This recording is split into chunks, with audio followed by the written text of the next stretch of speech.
autonomic system controls unconscious body functions such as our heart and respiratory rate, digestion, urination, pupillary response, and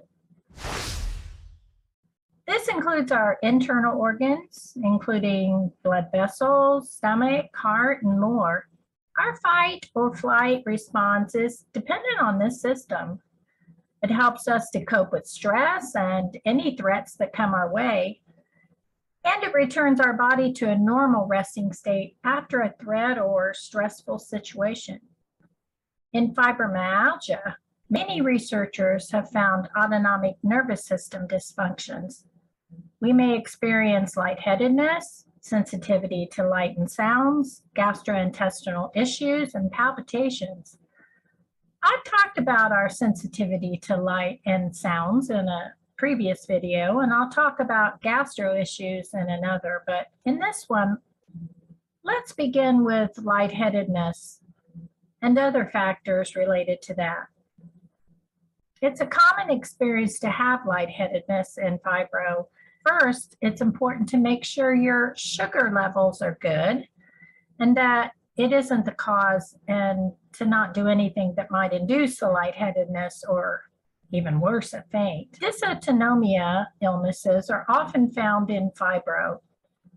There are at least 15 distinct dysautonomias. The most common are postural orthostatic tachycardia syndrome, that's a mouthful, better known as POTS, and neurocardiogenic syncope.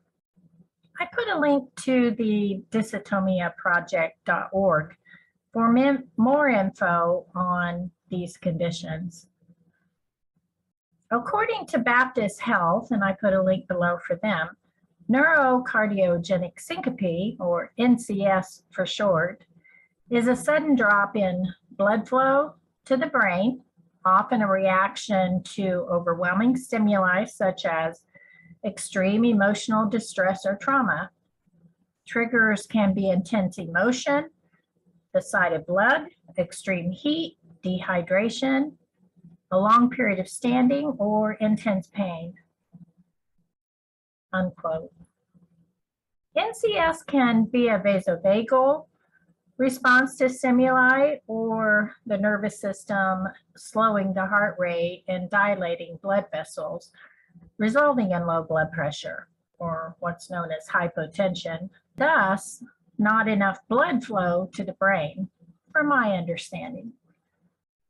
I linked a study below by Cleveland Clinic Journal of Medicine.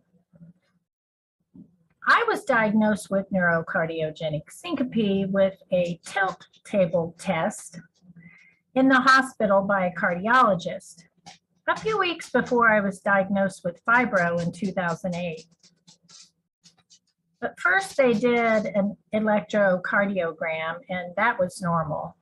But during the tilt table test, I got overwhelmingly hot in a cold hospital room after I was standing for about 22 minutes. I was monitored by nurses and connected to equipment to watch my blood pressure, etc. It felt like they had cranked up the heat in the room. I fainted, and once I came to, they told me that I have NCS, arrhythmia issues, and I experienced a sinus pause where my heart stops beating for about 8 seconds with a faint. The sinus nodes are an area of specialized cells in the upper right chamber of the heart, not related to the sinus cavity as it may sound. No worries, it starts up again, but for some reason, it needs to stop to regulate again.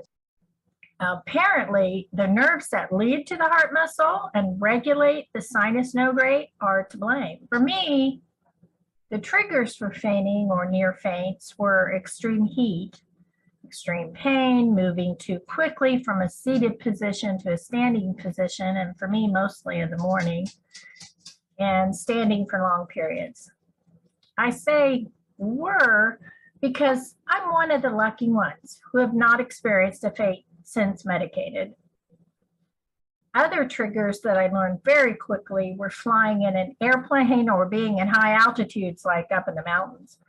I didn't know that when we flew to Colorado back in 2008 and went up into the mountains to view the Royal Gorge Bridge.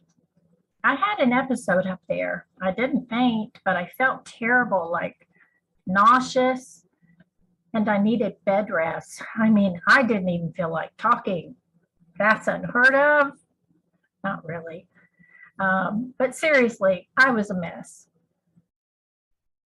So leading up to my diagnosis of NCS, I was having fainting spells that caused me to completely lose consciousness for about 8 seconds or so.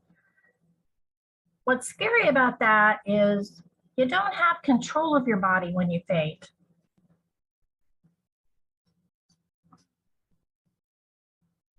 Isn't he cute? And he likes to chew on my pillows. What's scary about that is you don't have control of your body when you faint. I've hit the floor pretty hard when I was fainting, but thankfully didn't break any bones. I broke a glass lamp, a table lamp once on my way down, and woke up to my husband trying to vacuum up or sweep up the glass around me and telling me not to move a muscle so I wouldn't cut myself. So it's not the faint itself that's bad necessarily, it's how hard you hit or what you hit on the way down that's scary.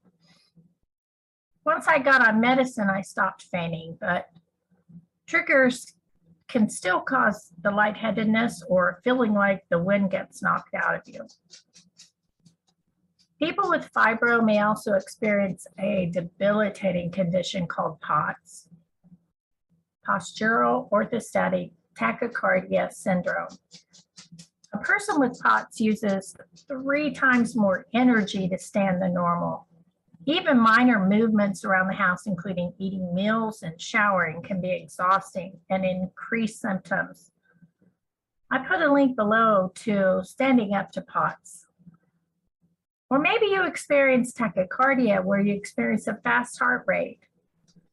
If you're having problems with any of these symptoms, contact your physician. I'm a psychologist, not a medical doctor, so please investigate this further and get treatment. My goal for this video is to spread awareness, but not to diagnose. I hope you found this video helpful. I send gentle hugs and support your way.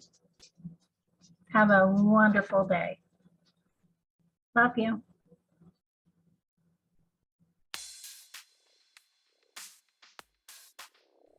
Our fight in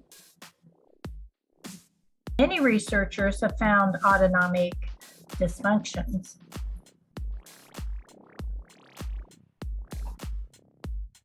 In fibromyalgia, I talked about first, it's important to make sure your sugar level,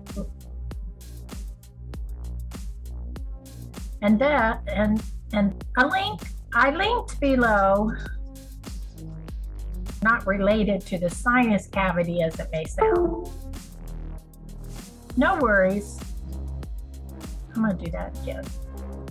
Apparently, the nerves that lead to the heart muscle and regulate the sinus node. I'm going to do that again. Hey. I'm a psychologist, not a medical. I hope you found this video helpful. I send gentle hugs and support your way.